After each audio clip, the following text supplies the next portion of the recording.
What the fuck's up, everybody? The fucking draft is over, motherfuckers.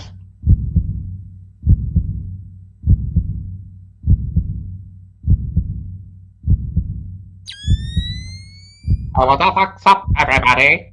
The fucking draft is over, motherfuckers.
What's up, everybody?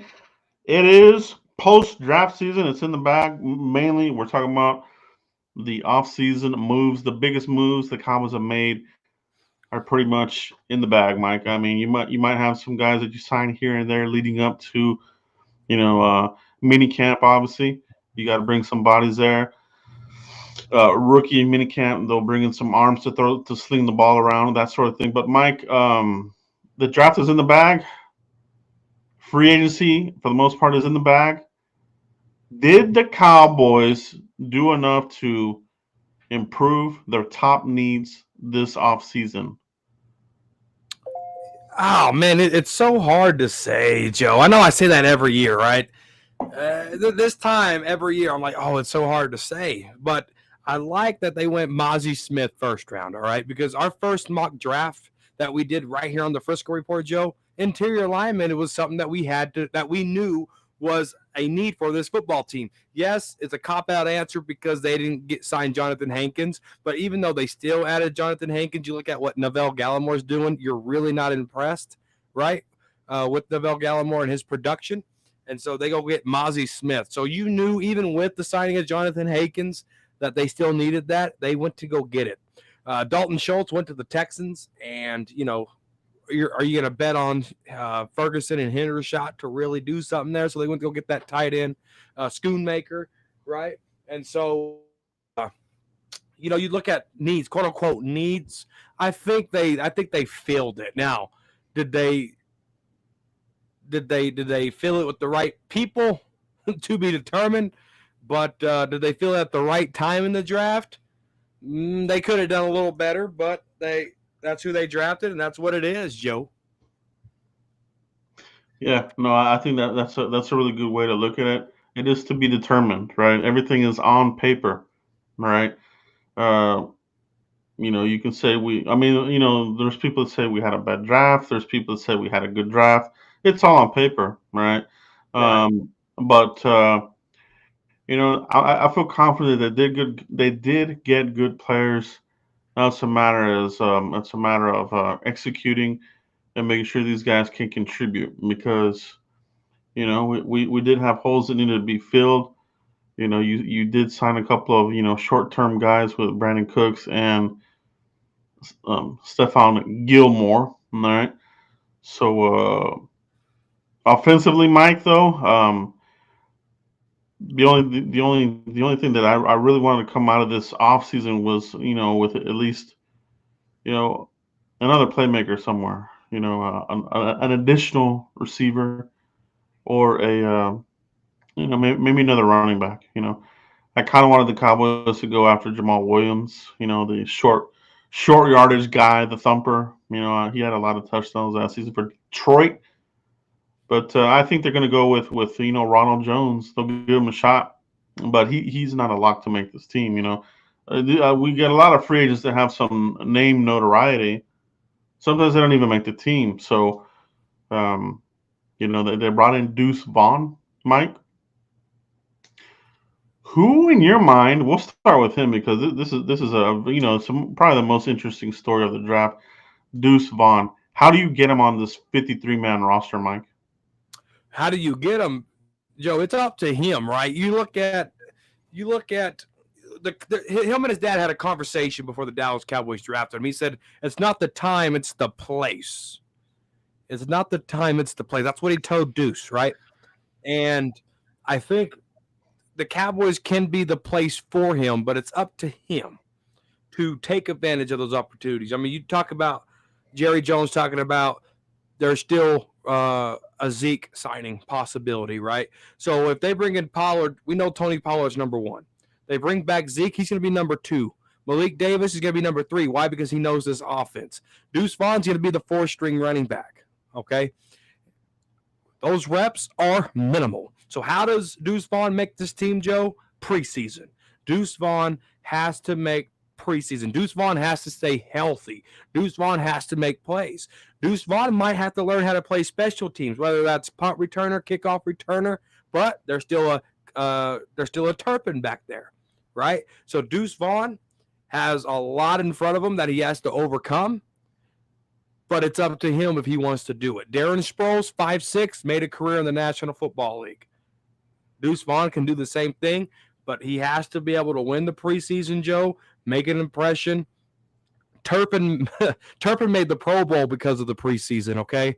Yeah. Deuce Vaughn can make a roster because of the preseason. It's he just has to go out there and make plays. And I mean he's quick, he's fast, he can cut up the field. I don't think there's any fumble history with him. I don't think anybody can touch him really once he hits that hole. He's a very patient running back, but the odds are still stacked up against him with where he's at on this football team. Yeah, it is. It is. That's the thing about the later round picks. That is an uphill battle. No matter what the story is, whatever the hell it is, you still, like you said, Mike, you gotta make it. It's not gonna be given to you. But that's going to be a very interesting storyline that every fan will be watching very closely. I'm definitely rooting for him. You know what I mean? I've already called him the Rudy of the Dallas Cowboys. Man, so I want to see that story come to fruition and beat somebody out. But free agency in the bag. The Cowboys did what they did. They were a little bit more active this year. They traded 2 5s for Cooks and Gilmore, something that they haven't really done before. Hopefully, this is a model for things to come. Flip some of these late picks for some vets and give yourself some depth. I think that's a good. I think it's a good formula. It should be a good formula. We'll see. They're going to put it into practice. We'll see if these guys stay healthy and can continue to be an impact to the roster, Mike. Yeah, absolutely. And you want that story to come to life, right? I mean, and make it. I'm sure he'll make the 53 because he has some dog in him, Joe. He's quick, he's fast, but we'll see how he turns out. Definitely, and not just Cowboy fans keeping an eye on it. I mean, the Deuce Vaughn went viral, all right, and there's a lot of fans on a lot of teams rooting for this cat. Indeed it is. It's a badass story. Now, we talked about Mozzie. We talked about Deuce. Let's talk about the draft class as a whole, Mike. What was your favorite pick and what was your least favorite pick? And everybody in the chat box, I want to know yours too. What was your favorite pick and what was your least favorite pick? All right, let me know in the comments. Let me know in the chat box. Mike, who do you have? I'm going to start negative first, Joe. My least favorite pick was the last pick of the draft. Jalen Brooks, Joe. Yes, he has the height, he has the weight, but the guy runs a 4.7, Joe. I mean, that you don't even have room for special teams at a 4.7 mark. Jalen Brooks definitely got training camp written all over him. Oh, he reminds me of Dez. Noah Brown reminded people of Dez too, and Noah Brown's no longer on this football team. Noah Brown made a couple of good catches, and Noah Brown let us down a lot. So don't compare to anybody. Jalen Brooks is who Jalen Brooks is. My least favorite pick was the last pick of the day, Joe. My favorite pick, Joe, I mean, we talk about it all the time. This is what we're talking about right here on the Frisco Report, the Baconator. All right. Mozzie Smith. The dude is huge, okay? I mean, just looking at him with Dorrance Armstrong, looking at him beside Osa Odigizua. The dude is massive. And I hope he can translate. Yes, he didn't have a stellar production there at Michigan, but there's potential there. Dan Quinn is a defensive lineman coach at heart. Before a defensive coordinator, Dan Quinn is a line coach, all right? Dan Quinn can coach Mozzie Smith up just like he did Oso Digizua, just like he did Quentin Bohanna. And he can make things happen. As Micah Parsons said, no more QB sneaks. No more QB sneaks. It's a big deal. It's a big deal here. Okay, because the middle of the defense. I mean, we've talked about it a lot, Mike. The middle of the defense. Yeah, I feel really good what they did. My least favorite pick as well. And I thought my least favorite pick, is going to be the pick there that number 6 where he went back and got Eric Scott Jr. Okay. And this is to be determined. You know what I'm saying? I'm just saying that Southern Miss. to me this just feels like another Dan Quinn. Give me a long, lanky kind of guy. Runs upper 4.4s, 4.5. This type of thing. I mean, he's got the measurables, this types of things, but not a Power 5 type of player. To me, it's a roll the dice guy. I think that 5 that you gave up for next year, it could have been something that you kind of did this year. Flip the 5 and go get you a vet who might be available, next off seasons. But we don't have that one now. We gave it up for Eric Scott Jr. So you better beat somebody out. He probably is going to be the guy that could knock out Kelvin Joseph. Kelvin Joseph, to me, Mike, is on his last days here. You know what I mean? Even with the 6th round cornerback. But yeah, that was kind of my least favorite one there. There were some other names there that I kind of liked more than that one there. But it's not to say maybe he'll come out of here and be badass, and I'll eat my words. But that's my least favorite. My favorite, Mike, Mozzie Smith, bro. I'm with you, man. I love the number 1 pick there. Finally got us one here in the first round. It's been 30 plus years since we've done it. I think we're looking at what, Western 32 Maryland was the years. last one. Yeah, so very long time, man. Very long time. This guy, he has the real deal. He's got all the measurables, the get off, the strength, the power. So he's not going to get overblown. He's a big guy, but he plays big. You know what I mean? This isn't like a Quentin Bohanna who looks big but gets kind of run over every now and then, right? So I like the combination here, Mike, that you have with Osa as your 3-tech, guy. Yes. Athletic. And then next to him, Mozzie Smith. I mean, that's a beautiful sight right there. That's a beautiful sight, man. It is. And it's a good template, bro, because you look at Washington all these years with the big Bama guys. Teams have a hard time running on them, man, for a reason. I mean, there's something to be said about these defensive big guys as first round guys. I mean, they just extended their defensive tackle there to a big amount of money. You know what I mean? So these guys make plays, man. They make plays and they force your offense to go a different route. You know what I mean? Like, beat me with your arm, beat us with your aerial attack, because we're shutting your run game down. So that's my favorite pick, man. I think Mozzie Smith could have a huge impact on this team, Mike. No, for real. And you talked about your starters, Joe. You look at the depth. Okay, let's say Oso Digizua and Mozzie Smith get tired. They need to get pulled. You're bringing in Chauncey Goldston, and you're going to have Quentin Bohanna there. I mean, you're going to have quality. Jonathan Hankins going to be there too. I'm telling you. Yeah. We're going to be fresh up front with the Baconators, Joe. Philosophy, Rod Marinelli. He's officially out of here, Joe. We got beef. Yeah, we definitely got beefed up, man. And I talked about this yesterday, that when Dan Quinn came in here, I'm pretty sure they sat at the table and said, "Give us the roadmap. How do you fix this dead last defense that we had under what was his Uh, name? Nolan. Under Nola. How do you how do you rebuild this shit? Because it's a complete disaster. And I think this is still, Mike Nolan.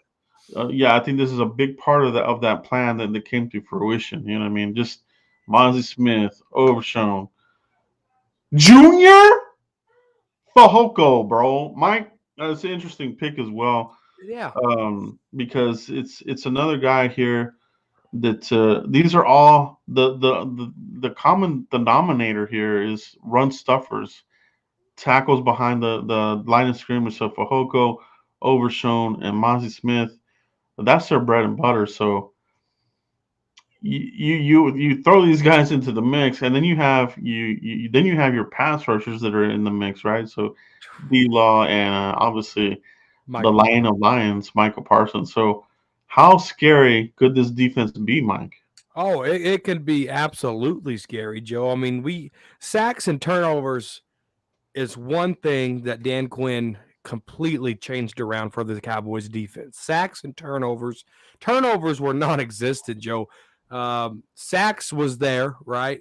But it wasn't at a high level. I mean, Dan Quinn comes in here, you're getting the ball with picks. You got sacks coming. And one thing, Joe, we couldn't do was stop the run. I mean, that was just the same old Cowboys can't stop the run, right? And now you look at what he's doing. Oso Digizua, Quentin Bohanna, Mozzie Smith, Junior Fahoko, all right? Junior Fahoko. I think it's good. I think it's a good thing. Fahoko has to gain some weight. I think he needs to get about 15 to 17 pounds on him if he wants to be a rotational piece there. Kick Novell Gallimore out. Your services are no longer needed. But before we do that, we got to make sure Fahoko can play. so let's make sure Fahoko can play before we kick him out of here. But right here, right? Fahoko is slotted playing possibly inside of the edge. He can play both, but I think where they want Fahoko is where they want his cousin at, all right? Vita Vea. His cousin Vita Vea plays right there. They want Fahoko to play where his cousin plays, all right? Get in the nasties of the nasty. Yeah, man. It's a great question here by Slava Ukrainian Max. Fahoko slotted to play on the inside to the edge. What do you think about that? So our new defensive line coach, Sharif Floyd, the monster of monsters. We almost drafted this guy. Remember Sharif Floyd? I think he had a knee issue or something like this, and the Cowboys they kind of bumbled that, but ended up being the right move.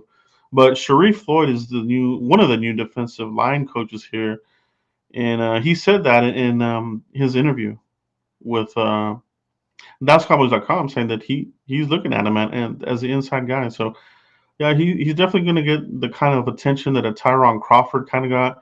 Where he's this kind of flex guy, right, who can play on the outside and the inside. And this guy is also similar to another player that we drafted here just here recently out of Iowa, Mike. He's kind of playing in that similar type of role here. So I'm hoping that you can get more out of Fahoko. You know what I mean? So interesting indeed. But he has a knack for getting behind the line of scrimmage and doing, those tackles for loss. That is his bread and butter there. Appreciate the question there, bro. Appreciate that very much indeed. Primetime Phil in the house. I like this one here. I liked Overshown. Can do a lot of different things. Just none of them great. Interested to see what DQ can do with him, hit or miss. Mike, I'll let you hit this one first, and then I'll chime in. No, shout out to Primetime Phil. Almost 2 years. Next month will be 2 years of a membership for Cowboys Block. That's awesome, Primetime Phil. Appreciate all that support you give to that channel there. I like Overshown. All right, can do a lot of different things. Just none of them great. Okay, no, Primetime Phil. I knew you were a smart man. I think a lot of people are overhyping the Overshown pick, Joe. Because, what are you talking about, Mike? I've seen his highlights. Watch his highlights. We're gonna watch his The dude can't tackle. Watch the tape. The guy can't tackle, Joe. Yes, he can hit the hole 1,000 miles an hour, but he can't tackle. I mean, we can go back to the days where this defense just couldn't tackle. We can bring back in Brandon Carr. We can bring back Bruce Carter, right? We can bring back all these guys who can't tackle because Overshown. It's all about the name. Now he's gonna play. He's gonna be that J-Ron Curse type of player, but let the kid develop. All right. Oh, Jabril Cox, Jabril the Steel. Right. We fell for it. Jabril's about to get cut. Yeah. Jabril's about to get cut. All right. Yeah. So let's pump the brakes. Let Overshown show us something, and let's see what he can bring. He has all the potential. He has it. I want to see what DQ can do with them. You're absolutely right, Primetime Phil. Great question, great thoughts. 100% agree with you. I'm not on the overhype for Overshown, all right? I'm on let's see what the kid can do because the kid can't tackle. He just can't. Yeah, it's definitely going to be interesting to see where they go with him. You know, we got the new linebacker coach, McCurley, right? So he's taking over there. He definitely likes him. I think that his bread and butter is going to be more like big nickel, you know, kind of like J-Ron Curse, you know. And then they mentioned that in their post draft, right? In the post draft conference, that yeah, they do kind of see that potential there for him, which is good, you know, because you need your linebackers to be able to cover tight ends, running backs on the on the swing, so on wheel routes and these sorts of things. So I think it's a good move for the Cowboys there with Overshown. But I'm with you, Mike, and I apply that to all the rookies, right? True. All the ones that were drafted and all the undrafted guys. It's always super overhyped season because it's all on paper right now. You know what I mean? So once the lights come on, we're going to see, because we saw it last year with Jalen Tolbert, right? He's a prime example of when the bright lights come on, he disappeared, bro. So, we got to stay cognizant of that. Make sure that these guys, they don't crumble under the bright lights. Great comment there, Primetime Phil. Appreciate you, bro. Appreciate you Smart very man. much Very indeed. smart man. Super chat. Give me cash. Joe Rod, the only thing pissing me off right now is a casual fan saying, "Oh, let's bring Zeke back home." It's ridiculous. Yeah. You want me to touch on this? Yeah. You hit this one up first, Mike. Give me cash. Primetime Field, give me cash. All these guys are on the money, honey. All right. Yes. The people that want Zeke back are the people cheering. I don't want them ever to cheer or complain of not cheer. I take that back. I don't want them to ever complain about 27 years of football winning droughts. All right. Because that's the reason, Joe. Jerry Jones hangs on to players too dang. I mean, Tony Romo got to the point where he couldn't even walk on the field and he would break something. All right. Yeah. The dude got hurt in a preseason game where his snaps were limited, Joe, and he got hurt. Because why? We held on to him too long. Sean Lee, he couldn't run 3 yards without tearing a hamstring. We held on to him too long. Right. So that's all about this. We appreciate the greats. We do. We love them. They're enshrined in our memory forever. But do you want to be a parody of yourself? And that's where Zeke's at. All right. Zeke ain't going to be the Zeke of 16, 17, and half of 18. All right. Yeah. It's just not going to work that way. So let's leave the greatness that are enshrined into our memory. Let's leave that be, because the Zeke that I'm seeing can play good about 4 weeks, and that 5th week he's running out of bounds because he can't get hit because his knees hurt. All right, that's the Zeke that I see. We have to stop all this. Bring Zeke back, pantry, because it's ridiculous, Joe. It's ridiculous. Yeah, it really is. The only scenario that I would ever think that this could happen is if Zeke remains unsigned and you suffer some sort of injury to one of your backs, and you want to bring somebody that knows the system, somebody that can do short yardage. But I'm with you. The ship has sailed. You know what I mean? Well, what about the hype video that he just released? I mean, anybody can do these things, bro. Like, yeah, Dez did it, right? I mean, Odell Beckham did it, and he poked the eyes out of the Ravens, right? I mean, just off of a hype video. He didn't look good. Odell doesn't look good out there, man. So, hype videos, they're out there for a reason. You know what I mean? So they want somebody to bite. You know what I mean? And somebody Oh, might, but for the Cowboys, yeah, it's time to move on, man. You got to get the new blood in here going. Give me cash. I'm with you there, bro. I'm with you there, indeed, very much. facts. Smart people in the Frisco report today. Very Indeed, smart. indeed, indeed. Mike, one area here, and I gotta ask everybody in the chat box this as well. So, wide receiver, Mike, was not addressed at all until the seventh pick, which is your least favorite pick, Jalen Brooks. Uh, Nah, well, should they yeah, have gone earlier? yes and no. I mean, it's hard because they're banking on. We lost Noah Brown. We lost Cedric Wilson, right? I mean, those are two back-to-back years, all right? Michael Gallup's coming off that ACL, was a shell of himself. Can he come back and play a little better after more time off, right? And during this offseason. Brandon Cook's coming in here. And then you got CD Lamb, right? So they're betting on Michael Gallup right here. We know Brandon Cooks is there, but Brandon Cooks has a health problem. All right. Time for somebody to say it. Quit hyping Brandon Cooks up like he's Brandon Cooks from 5-6 years ago. All right. Yes, he's been productive, but we got to stop. He's been hurt. So the Cowboys could have protected themselves better, with that, but they didn't because I think they're banking on Michael Gallup, who they restructured.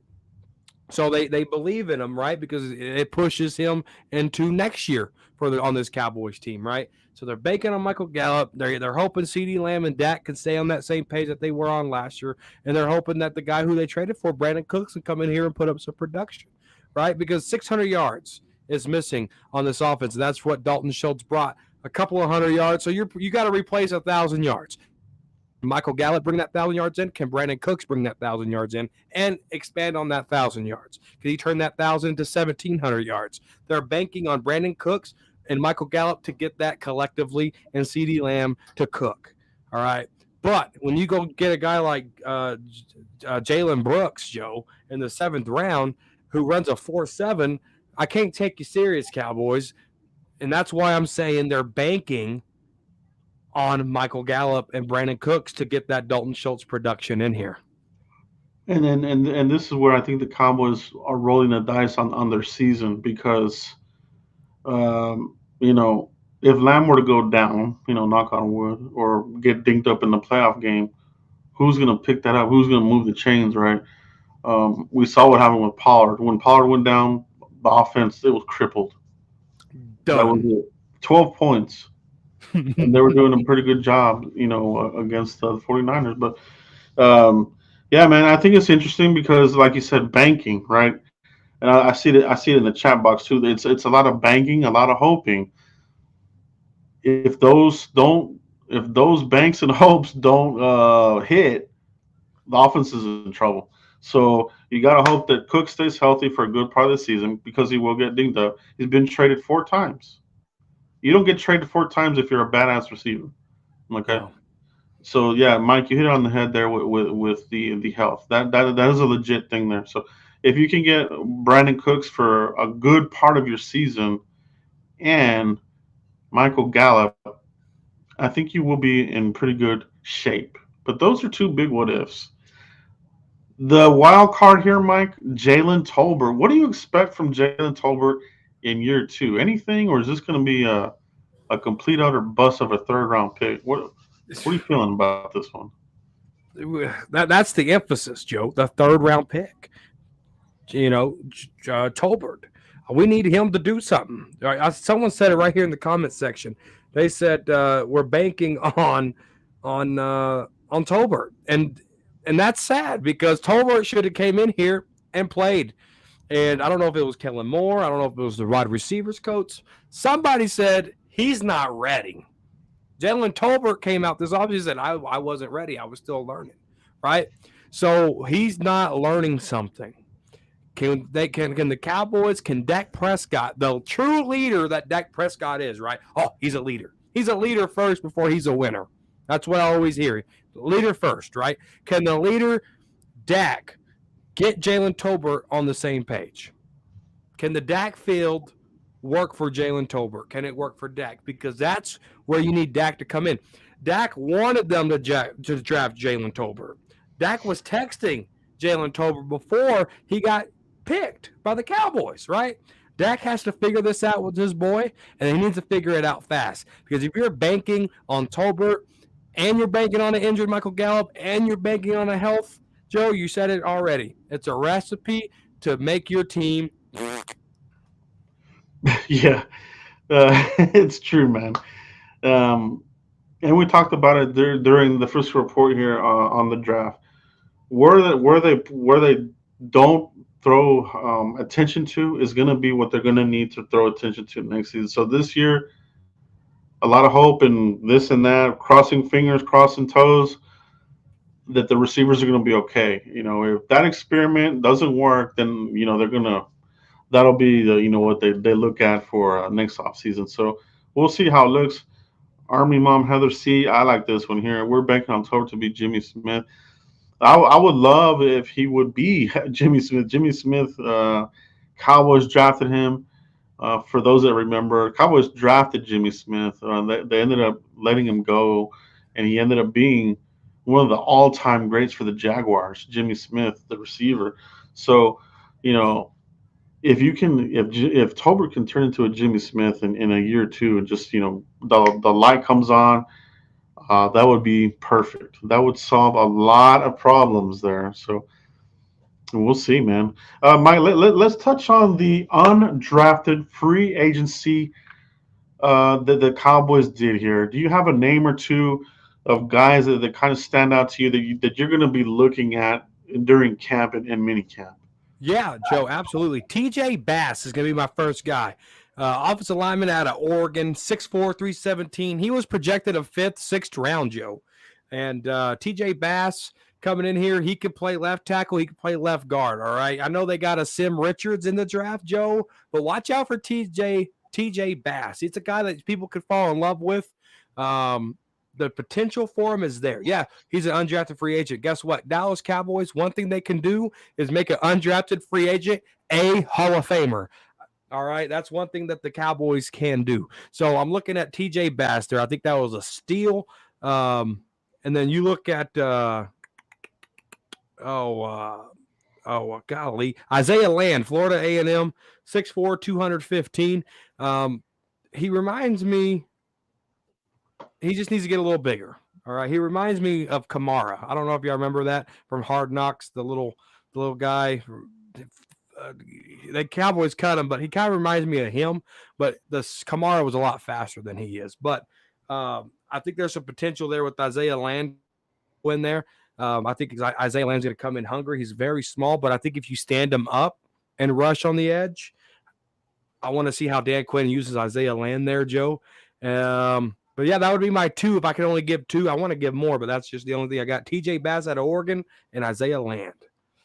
Those are good, man. Those are good ones to keep an eye on. My two are going to be Tyrus Wheat, the outside linebacker out of Mississippi State. Mississippi State, pretty good at putting reliable, well coached up linebackers into the NFL, and the Cowboys had him here. He's a 6'3" linebacker, 240. 3-year start out of Mississippi State, just a tackling machine for them. For him to be undrafted and for the Cowboys to pick him up, I think this is going to be a good move for the Cowboys. Somebody might be able to surprise somebody. He'll be competing with your Devin Harpers of the world, and try to win a spot in special teams. But if he can give you this type of pass rush and run defense that he did at Mississippi State, he would be another guy that could surprise some people and just make this defense that much better. My second guy, who's actually getting a lot of hype right now, is the fullback Hunter Lepke out of North Dakota State, the 6'4", 255-pound fullback. All right? Cowboys really don't use fullbacks here. You know what I mean? It's kind of a dying breed in the NFL. Cowboys, they do bring them to camp, though. You know what I mean? We've had a couple here that looked like they were going to maybe be something, and they just ended up not making the team, or maybe just a practice squad guy. But what I like about Hunter is he to me is more like a halfback. He's a fullback, yes, but he can catch out of the backfield, and I think that Jameez Awalier. yeah, I think that part of the game is what will separate him from the other guys, the other backs, or these types of things. So he could compete for, if they go four deep at tight end, he could technically be that type of hybrid fullback type tight end, halfback type of guy. So he's one that I'm very interested in looking at. So yeah, everybody in the chat box, who do you guys like? I see Bass. We got a couple of people in the chat box talking about Bass as well. I think that's gonna be interesting to look at, Mike, because Yeah. Farniak, I think they probably want him to compete more for center with him and Lindstrom probably, and guard. I think you might be onto something there if Bass can show up in our preseason. Be awesome. No, everyone's hitting it right on the head about Mike McCarthy loves fullbacks. He absolutely loves fullbacks. The last fullback this team had was Jameez Awalier, and Hunter kind of fits that trait, Joe. Yeah, yeah. So that's what it is, man. So how many backs might this team, end up taking this year? It's gonna be interesting to see. It's gonna be Elliott won't be one of them. yeah, it's gonna be high competition for the backs, tight ends. These are very coveted positions here, obviously for the Dallas Cowboys, America's team. You know Boom. what I mean? America's team. Mike, I think this. I think we put a pretty big bow on this here for the post draft. Our thoughts here, and I'm going to touch on here on some of the free agents. And any other thoughts here before we cut out this evening, Mike? No, guys, hey, draft is over. It's about to be quiet season. It's going to be these little rookie mini camps. So you're not going to get anything. Mike McCarthy does not share anything to the media, so it's going to be real quiet. So pay attention, double check sources, because it's about to be a dead zone up until July. So we're approaching that, Joe. So enjoy as much football as you can, and catch us here. I don't know how we're going to rotate our schedule. I'm sure we'll pop in every now and then right here on the Frisco Report, but just be careful out there. There's a lot of clickbaiters. Want your donations, want your money, want your clicks, want everything. But just hang tight. Football will be here before you know it. Yeah, Mike hit it on the head, man, and that's why we have the fan base that we have here. Because I mean, we give it to you real. We're not gonna be giving you rainbows and unicorns and this kind of shit, right? And falling for all the hype stuff. We want a championship. Mike and I, that's it. We want a championship. We don't want excuses, and we're not about all the silly stuff that goes on around here. So that's where we're at, guys. Like Mike said, we'll pop in here. We'll probably definitely come back here for a post rookie minicamp. We'll touch up on that. Who's turning heads and this and that. So get ready for it. The turning of the heads. All right. But that's all we have tonight, guys. Mike, let everybody know where they can find you if they haven't already, bro. Yeah, _ Cowboys Corner on Twitter, guys. I gotta figure out how to take that underscore out. But I think I hit like 500 followers on Twitter, dude. I don't even know how that happens. I don't even know what that is. But if you follow me, I'll follow you back. I got 500 on there. It's crazy. Don't know how that happened. Cowboys Corner right here on YouTube, baby. The best, authentic, realist, the real. All right, right there on Cowboys Corner right here on YouTube. So, guys, subscribe. Yes, sir. Yes, sir. Hit my boy up. That's all we have tonight, guys. We'll see you for the next one, guys. Peace.